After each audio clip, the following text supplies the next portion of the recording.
Hi, this is a sincere thanks to Ray Thompson from Steve Wozniak. I have always in my life been attracted to unusual and special things in the world, as well as unusual and special people.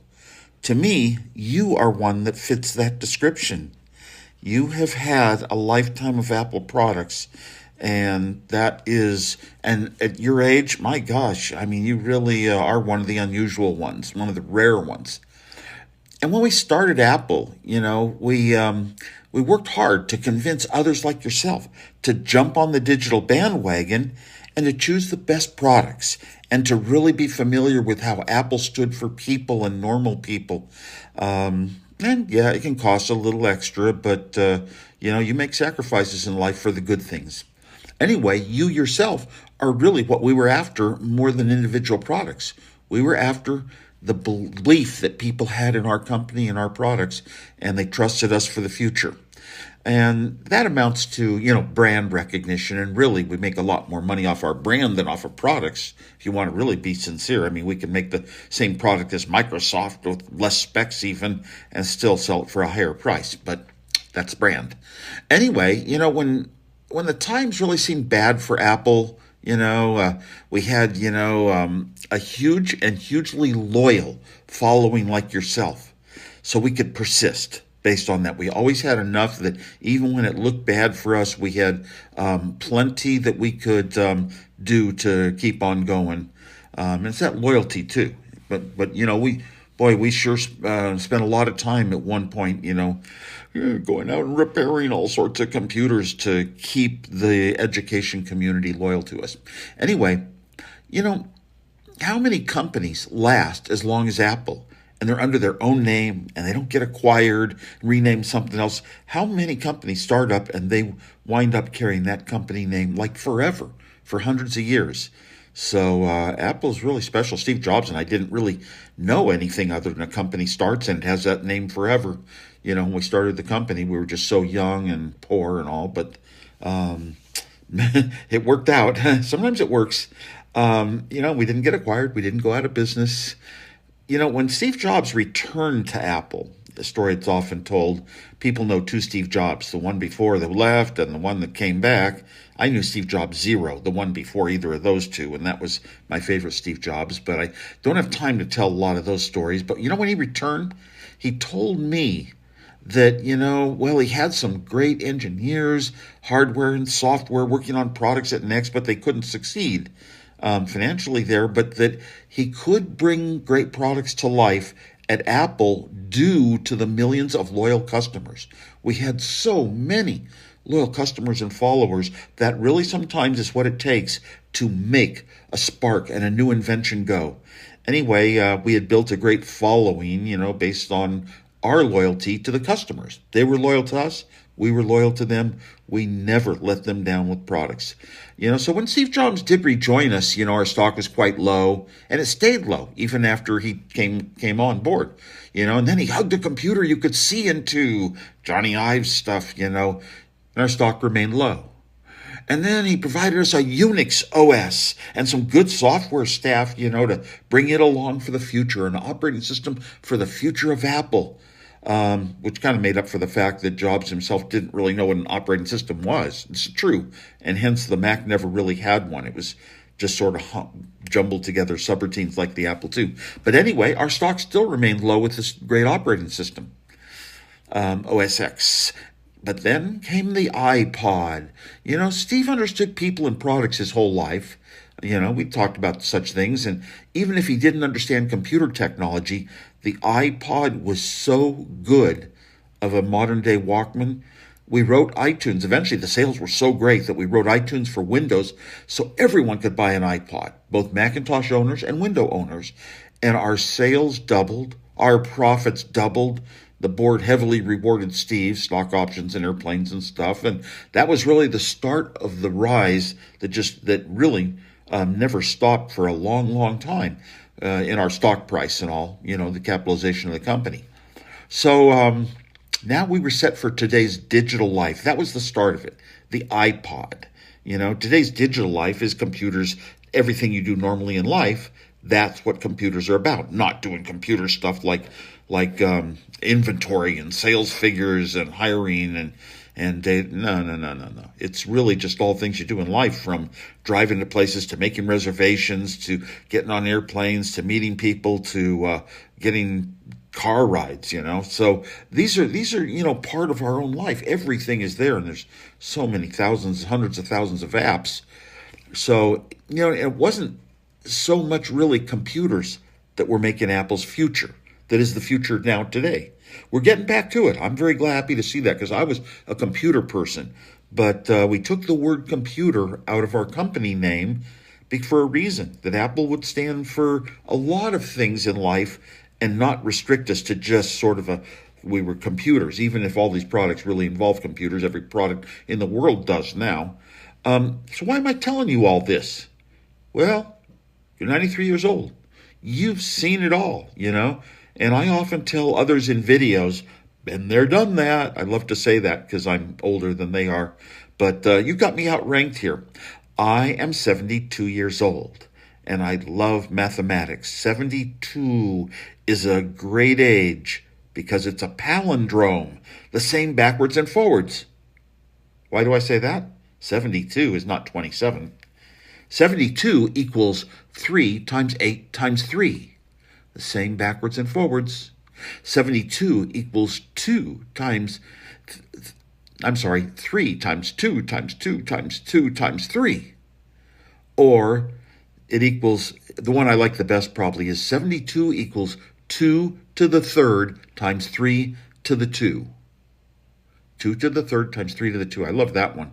Or 72 equals 2 times 3 times 2 times 3 times 2. That's poetic. So one of those two is my favorite. But you pick your favorite. Janet and I judge our hotel rooms by the number of the room. Room 333 would be a great one because it has a pattern we can remember through mathematics. Room 1625 is 4 squared followed by 5 squared. We're currently at a hotel in Scottsdale in room 5216. It's a great room. 52 is a deck of cards, or the number of weeks in a year, and 16 is a power of 2, 2 to the fourth, or 4 squared, which is a magic computer number. All the powers of 2 are the magic computer numbers that make computers go. Anyway, when your birthday comes almost every year, your true birthday, when the Earth is in the same place around the sun as when you were born, is probably a day later than you think, using our human method of simplifying dates for birthdays. We have a horrible calendar. I'll get into that, but not with you. Anyway, but our calendar is really designed for our simple minds. And if your birthday, like mine, is August 11, every August 11, I say, this is my birthday. But that's for the simple minds, because we don't want to really say that a birthday is when the Earth is in the same place around the sun as when we were born. Now, leap years kind of affect that. Like if a leap year comes along, that means you're a quarter day off of when your real true birthday, nature birthday, would be. But leap years cancel each other out every 4 years. However, there is a 400-year leap year correction cycle that skips 3 leap years, but it didn't skip 2000. It skips 1900. It skips 2100. It didn't skip 2000 because that's a multiple of 400. And we're in the middle of this long, long period without a leap year correction. And that causes, for you yourself, you are 93 years into a 133-year average cycle without a leap year correction. And that means that your nature-given birthday, when the Earth is in the same place around the sun, is always, from now on, at least 93 divided by 133 of a day later than you think, every single year. And so that's over 16 hours later than you think it is every year, and leap years can confuse it even more. So probably your birthday is always the day after you think it is if you want to be truthful to nature. I always think nature's more important than man, and I don't know, more honest and accurate than man. But, once I was a really great genius computer designer. There was a certain skill I had, and I was going to be 5 years ahead of the world. But, I didn't want computers to be boring. Nothing in life should be boring. Didn't want computers to be doing inventory and sales figures and, and things, hiring and things like computers were used for. That's why the Apple II was the fun product that I wanted to show the world so computers could be fun. And the Apple II was the first time ever that arcade games were in color. Arcade games that you play. You see them everywhere. Oh, yeah, I was in the arcade industry. I designed a game for Atari even, called Breakout, and they were all black and white. They hadn't solved the color problem, both in terms of cost and ability and technology. And also, all the games were hardware, which meant 100 chips and 1,000 wires, and a skilled engineer like myself might take half a man-year to make a new game prototype. The Apple II was the first time ever that arcade games were color, and the first time they were software. A 9-year-old kid in a simple language called BASIC could make red and blue dots move around on a screen and write a program for a decent game of that age in one day. One day, a 9-year-old kid. This was a huge change for how games were going to be for the rest of life. But anyway, Apple got a reputation from all this, nice, beautiful color and enhancements, that we had that others didn't, even our high-res graphics. We got a reputation for ease of computing, ease of use. And it started with this color stuff, really. You might remember our first logo was 6 colors. Today, a lot of people are younger than you and I. And they don't realize, that the only product that made Apple profits for the first 10 years was the Apple II. Where would Apple be without that? Maybe nowhere, But we built a huge wealth base, and that was the platform that we could launch everything else and eventually be in good position when the iPod came along. That was Steve Jobs' Apple II. Anyway, had we not built this big wealthy company at the start, we wouldn't be where we are today. And it can be, a lot of people don't realize that. They're just, young people would never think that computers, that part of Apple's history existed even, but you do. It can be tricky to find the values that actually match what did Apple do that was right, so right compared to others. It's very difficult to communicate such things, especially to younger people today. Where did it all come from? All they can see is, what's the latest product and what does it do? And, you and I were privileged to see the before, the during, and the after of this digital revolution. Young people today only get to see the after. Anyway, I wish we could converse in person. Maybe someday it'll happen. But, you've had countless Apple products in your life and done good with them, donating to charity and all that, but products aren't as important as the good times and the memories you have are of things that you did with your friends and family.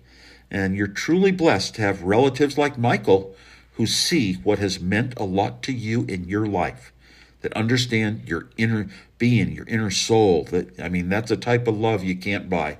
Anyway, I encourage you to, I'll give you permission to think different, and change the world and keep following the changes that happen.